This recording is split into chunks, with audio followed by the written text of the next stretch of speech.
Hey everyone, welcome to another edition of Power Core Productions and Podcastings. I'm your host, Javon Harrington, and today we continue on in the anime DC comic Chapter 2 universe as we continue with the story of Familiar of Zero, Tales of the Robin. What If Robin Was Louise's Familiar, Season 2, Part 1. As always, if you are new to the channel or if you're a regular and like what we have to offer, then please don't forget to like, comment, subscribe, share, and hit that bell for post notifications so you can stay up to date on everything that is Power Core Productions and Podcastings that's to come out now and in the future. Where we last left off with Season 1 of our story, a little over a year ago, we followed the tale of the Robin, Damian Wayne, who unexpectedly found himself transported to another, more magical world.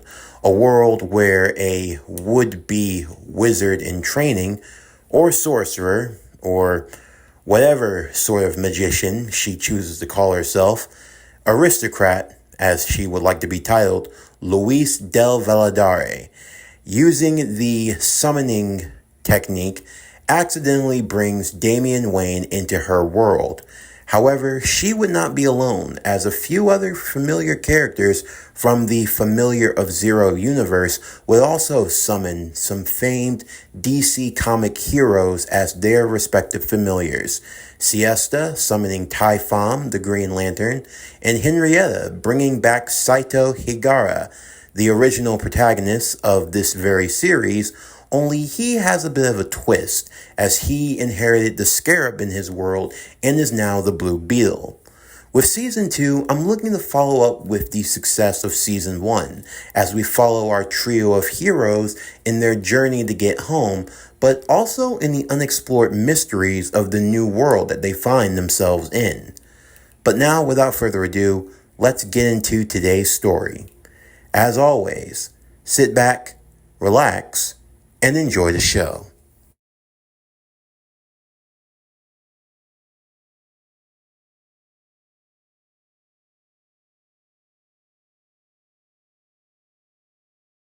It had been a little over 3 months since Damian, Saito, and Tai found themselves transported from their respective worlds, brought to a new one teeming with magic and mystery. They had been summoned as familiars, as a part of a magical ritual for a school of magic arts users, or as Damien would have put it, a bootleg Hogwarts with a bunch of snot-nosed brats.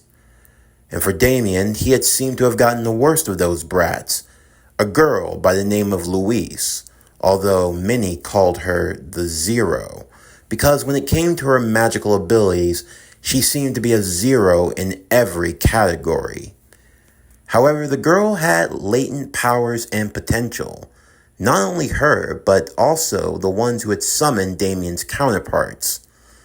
First, there was the princess, soon to be queen, Henrietta. She had gone along with the familiar summoning ritual, believing that it would serve as an extra layer of protection.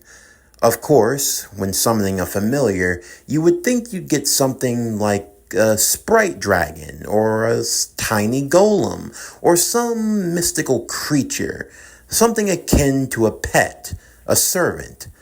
But instead, what she got was a boy from Japan by the name of Saito. However, this boy had other latent abilities, as he had the powers of the Scarab, and was thus the Blue Beetle of his world. And finally, there was a work-study student from the academy, a girl by the name of Siesta. She had no redeeming quality in terms of looks. In fact, she was rather ordinary compared to everyone else around her, more of the working class, if you will, thus why she had the work-studies label on her to begin with.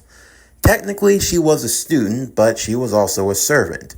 That's what happens when you didn't have aristocrat blood or any other ties or financial pulling behind you. She was working class through and through, but because she was allowed to participate, she also summoned the familiar. Instead of, she ended up bringing along a Green Lantern of all things, a young man by the name of Tai Fam was brought to her midst. Pillars of red, blue, and green, all summoned together. Each young man from a different world, but similar in many ways, despite their differences. As they had become more accustomed to this world and to its traditions, many more of its secrets were revealed. Among them all, that they had in common, there was a soldier who once served in the Vietnam War. His name was Sergeant Rock. The tales of Sergeant Rock were similar for all three of the young men, so they knew of him. However, they were not sure which one of their universe's Sergeant Rock had been the first one brought to this world, the headmaster having saved him in his younger years from death following his plane crash, and the headmaster of the school was actually saved by the sergeant using a missile launcher. In the midst of their stay, Damian would discover the old fighter plane that Sergeant Rock came in, and with assistance from the Scarab, they were able to use the technology of the alien cybernetic parasite in order to reinvigorate the fallen fighter jet to transform it into something state-of-the-art. And with the power that Damian had received from his summoning ruin, the power of Gandalf, he was actually able to pilot it with ease, although flying an aircraft wasn't too hard, given he was the sidekick to the world's greatest detective who had a lot of powerful gadgets and tools at his disposal.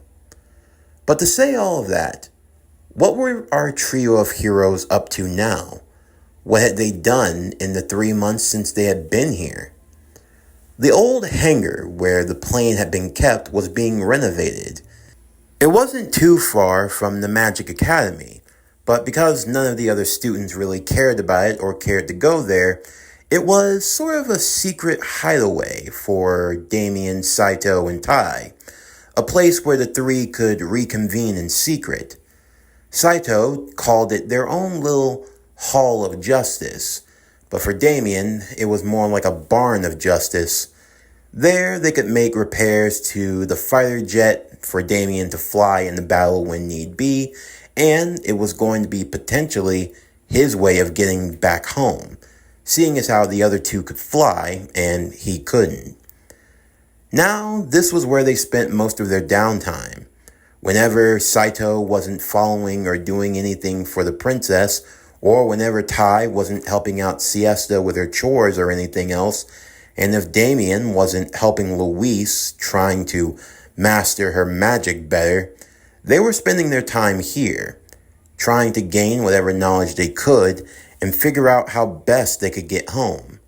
Today was no different, and this was more or less the routine that they had become accustomed to. Damian would be working on the fighter jet while reading through old text and books. Tai would be assisting any chance he could, and for Saito, he would be sleeping on the hammock, just complaining about his time with the princess.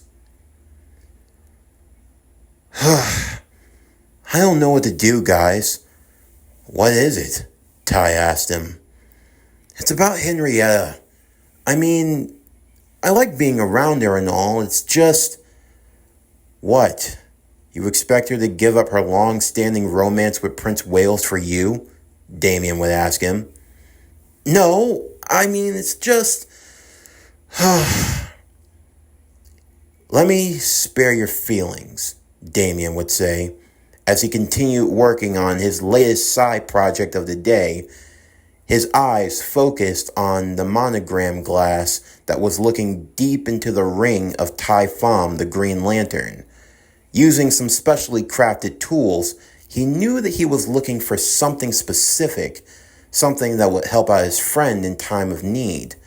Thankfully, becoming more accustomed to the mystic arts, it privied him to some useful abilities, and using the giant magic magnifying glass, it helped him spot what he was looking for. You would be wise not to get attached, Damian would say. We're not here for a vacation. We were summoned here against our wills, and the sooner we can find our way back home, the better. I have reason to believe that the folks on my side and Ty's side will probably be working on a way of getting us back. If anyone should be worried, it should be you. From what you've told me, you don't have any connections to the superhero community of your world. You're pretty much all on your own, outside of your parents, and with all due respect, they're not going to be able to help you in this situation. So, with everything taken into consideration, you would be wise to working on trying to get back home and not on trying to get in the good graces of a princess you've just met. And there it is. What the hell is that thing? Ty would ask as he looked into the magnifying glass to see what it was that Damian was trying to pull out of the ring.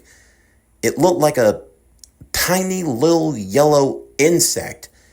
Damian would immediately extract it using a pair of pliers and would carefully stick it inside of a magical glass jar before sealing it, keeping it contained so that it couldn't escape. Everyone getting a closer look at what it was, they saw that it looked like a parasitic bug, a glowing yellow bug that seemed fierce with anger. All right, that should do it. Now try it out. Damian threw the ring back to Ty. As he slipped it back onto his hand, the lantern suit would appear onto him. Damian walked over to the wall of the barn and picked up a practice sword that he had crafted out of wood and painted yellow. He told Ty to create a form of defense, with Ty creating a standard shield as Damian would go in for a strike. And, just as he figured, the strike would be repelled. "No way," Ty would say. "You were actually able to take away the weakness?" "Yeah, I read about it in my father's database. You lanterns, for a short period of time, you had this thing called the yellow impurity in your rings. It's caused by that little creature there. It's a piece of a being known as Parallax, the entity of fear. Its color is yellow, and it was imbued in your rings. That's why you weren't able to affect the color yellow. You had to either override or remove it altogether. The removing process probably took a lot longer than I would have liked to. That thing is still far beyond any sort of technology I've ever seen. But at the very least, you should be able to operate at full capacity, and you don't have to worry about fighting anyone in a yellow suit." "Still though," Saito would say, "I can't believe you had a weakness to something like yellow." "Yeah, you have no room to talk. That scarab there still isn't 100% under your control. If you end up going berserk, you'll be more of a danger to everyone and everything around you. Especially Henrietta. You should keep that in mind. Anyway, what's Prince Wales going to do?" Damian would ask. "He hasn't said anything," Saito said. "So far, those that are still loyal to him have come over to the country. But as for all the rebels and everyone else, they have all of the country of Albion under their control. And it's most likely being headed up by wards," Ty would say. Him, Damian would think. He hadn't forgotten about his last encounter with wards, the spy who had been sent to infiltrate Tristan, and who had attempted to marry Louise. If it wasn't for Damian's quick thinking, young Wales probably could have died a tragic death, but thankfully he was spared such a fate. But in the end, he had gotten what he had wanted. The best Damian could do was give him a parting gift, and taking out one of his eyes. He almost seemed to have a knack for doing something like that. He had made it a very bad habit. He knew that Wards wasn't going to stop anytime soon.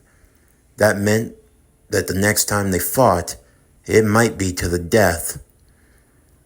He's got a whole country behind him, and he's decided to go on the offensive by declaring war. Tristan's being entered into a state of emergency, Saito would say. Even Henrietta, It's said that she's going to take the throne officially and become queen. If she's going to fight a war, she's going to have the people's confidence behind her. And she can't do that from the title of a princess. But what's Wales going to do in all of this? Technically, the rebels who are still loyal to him are going to have to side with Tristan. He's going to have to work with another country to fight against his own. When it's all said and done, will he even able to become king again? Ty would ask. And that's not our only concern, though. There's also about what we're going to do. What do you mean? Saito would ask. We're going to help them, aren't we? I don't think getting involved in another country's war would be the best option for us. I mean, we're heroes, aren't we? Heroes, not soldiers. That's two entirely different things. But come on, after everything that they've done for us, Saito would say. If we can't stand up and fight for them, then what the hell even are we? Have either of you ever taken a life? Damian would ask them. And what's that got to... I'm asking. Do any of you know what it takes to kill? To take another man's life? Do you have it in you to do that over and over again? That's what war is going to demand of you. That you take a life. You're all a lot of things. Talented, even. I don't doubt for one second that you're all great heroes. Soldiers are an entirely different thing. Yeah, and you're Robin. What would you know about taking a life?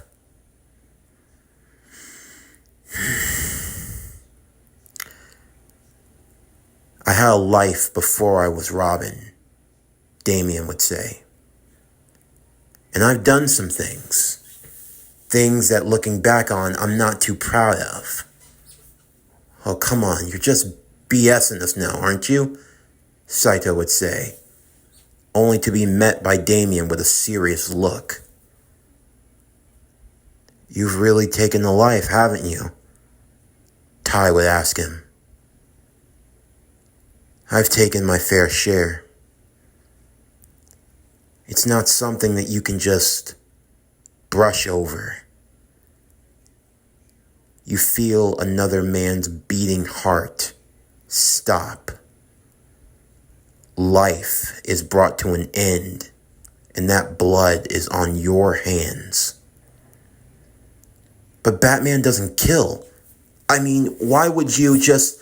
I told you I had a life before then. I'm trying to be better. I want to be. I don't want to just take life like that. Especially in a senseless war. If there's a way that we can help prevent it, sure. But if you get involved in this, understand what you're really agreeing to. War is not a game. Taking life is not a game. We live by justice, not vengeance. But this isn't about revenge, though, Saito would say. I mean, sure, I don't think we should just go around being all vigilante-like and killing whoever we want, but at some point the line has to be drawn, isn't it? But do we get the right to decide, though? Typhon would say. Do we really get the right to decide who lives and who dies? The boys would be left silent by this, as no one truly had an answer. And an answer would soon be needed, as Henrietta would officially take the throne and would become the queen of the land of Tristan. And in her first decree as queen, she would engage publicly with the people, alerting them that the times of war were drawing upon them. Albion had declared war against her kingdom first, and now she would return the favor. Of course, she didn't want to do this alone. She turned to her familiar, and to the familiars of her close friends, Siesta and Louise. Damian, Saito, and Tai would all be called into the royal throne room. There, standing to her right, Prince Wales of Albion, and to her left, the head guard of the musketeer force, Agnes. "I'm so glad that you are all able to make it," Henrietta would say. "Your Highness," Damian and the others would bow. "Congratulations." Thank you. It means a lot. I'm sure you all don't have to speculate why I've called you here. You three have immense power and potential. I know it's a lot to ask, but my country is in desperate need of this power. Will you please lend it to us?" Damian had expected this was going to happen. And while he was sure in his original response, now he wasn't. Could he really deny Henrietta after everything she'd done for them? At the same time, was getting involved in a war really the best thing that they should be doing? Saito would agree without hesitation, much to the other two's shock, but maybe it shouldn't have been. Even if he wasn't in the best of situations in his own personal life, he felt he owed everything to Henrietta. If it meant fighting in battle for her, then he'd do so. As for Damian and for Tai, well, their responses were rather different. But Tai ultimately came to a decision for himself. He figured that serving as a member of the Green Lantern Corps, taking a life, while it wasn't the best option, if doing so could protect the peace, then it was his duty to see it through. Tai would agree to lend Tristan his aid if necessary, and now that only left Damian and his allegiance. Damian had to think it over, but ultimately, he found a compromise that would work best for him. "Respectfully, Your Highness, getting into a war isn't something that I'd look forward to with much zeal or glee. I value life, and I don't believe in taking it arbitrarily. I won't go looking for conflict, but if conflict comes my way, I will do what is necessary. You can count me as your ally. I can promise you that." For Henrietta, that was the best that she could take. She now knew that she had support of powerful friends, and honestly, what more could she ask for? Damian could also see the look on Prince Wales's face. He had a look of relief, even a look of thankfulness, but he could also see that there was something else. A look of shame. As they were leaving the throne room, Damian would take a time to speak with him. "You seem to be adjusting well, taking all of this in stride, Your Highness." "It's been a lot easier said than done, Lord Damian. No need for the Lord part. Just Damian is fine." "Truly humble man you are, Damian. But no, it hasn't been easy. And don't think that I'm not grateful to you for saving my life. I am. I can't believe that I allowed wards to fool me so easily. And just as easily he could have taken my life. But he's done worse. He has taken my kingdom, everything. And now, in order to save it, I may have to be the very one who destroys it." "Is that the only thing that's on your mind?" "It's about Henrietta. I know. You love her, don't you? More than anything. But it's not just that. It's everything that I've put on her shoulders. I know that she didn't want to take the throne so soon, but now she's had to step up and become a queen. Now she has to lead her country into a war, all because I couldn't do what was necessary. I feel like it's all my fault. I'm supposed to be a leader. I'm supposed to be strong. I shouldn't have allowed this to happen, and yet you can't take it all on yourself. You're just one man. You can't do everything. That's not an excuse. I was the leader of my country, and I have allowed it to fall into disarray. Even now, I have to depend on so many others because I have failed to act. I cannot express enough how thankful I am to you and your friends for everything that you've done. Don't thank me just yet. I haven't done anything. I'm not looking any more forward to this war than you are. But if there are people that I have to protect, then I will do what I must. I know you will. I will have to steal my own heart. And I will have to find that reserve within me. I will not allow Wards to get away with what he has done. I will reclaim my country, and I will bring this war to an end. Wards is the leader, right? Taking him down. Do you think that'll change anything? Damian would ask. It's hard to say. I don't know how many people were conspiring against the throne, against my family. My father had suspected of such treachery. He tried to warn me, but I thought that I could resolve things more amicably, through democracy. I met to speak with the rebels countless times, and yet, at each meeting, their demands, they became more and more egregious. They kept asking and asking and asking until it became far too much. It would be a mockery to my family name and everything else if I gave in to every demand that they spoke of. So eventually I just told them no. I thought that they would have respected my word at that, but instead not.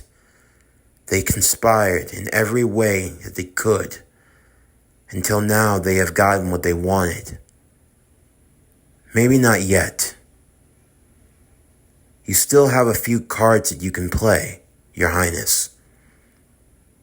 You just have to know when's the right time. As Damian would give his regards, he would soon return back to the academy where Louise would be waiting for him. Her meeting with Damian had changed her life in many more ways than one. The girl who had thought herself as an elite among the elite had been given a strong taste of humble pie. Of course, it didn't change the fact that Louise still carried a high view of herself. But at least now, she wasn't so quick to think that she was the hot shot, the bee's knees as it were. She knew all too well her own limitations. And yet, despite her flaws, despite everything she'd done, or everything she hadn't done, Damian had always stuck through with her. In fact, he was the only person who was willing to call her out on her mess. As much as she hated it, she absolutely hated it, it was something that she couldn't help but admire. When she saw that young man, when she watched him practice, training outside in the courtyard with his sword, not being able to use any magic and yet still being able to fight with some of the strongest beings, she couldn't help but wonder, how much effort and training did it take for him to get to that point? Damian, someone like herself, a boy who was said to have come from great family ties, something of a mirror to herself, and yet they were so different. She found herself wondering, if she could be anything like him. As Damian returned back to the living quarters where he and Louise shared, his talking sword that he had been gifted, a talking sword named Durf, had been talking a hole in his head the whole walk home, going on and on about how he and Louise were getting closer and closer together, and that the time of love was now riding in the air. Damian tried to ignore such talks. He still hadn't gotten over that kiss that they shared. It was his first, and it just happened so suddenly. It was a moment of weakness, a lap in judgment. That's all it was. His hormones had gotten the better of him. It wasn't anything else. I mean, what was there to think about? It was Louise of all people. I mean, sure, there was her eyes. Her eyes that shined like pink sapphires, dazzling like stars in a night sky. So bright and beautiful that even the moon would pale in comparison. And then there was her hair, soft and long, with a shade of pink that matched that of the cherry blossoms that bloomed in Japan during the springtimes. The smell of strawberries whenever she came back from the bathhouse. The way that her lips would pout whenever Damian did... Okay, you know what? That's getting off the point. The point is, Louise was just someone that he knew.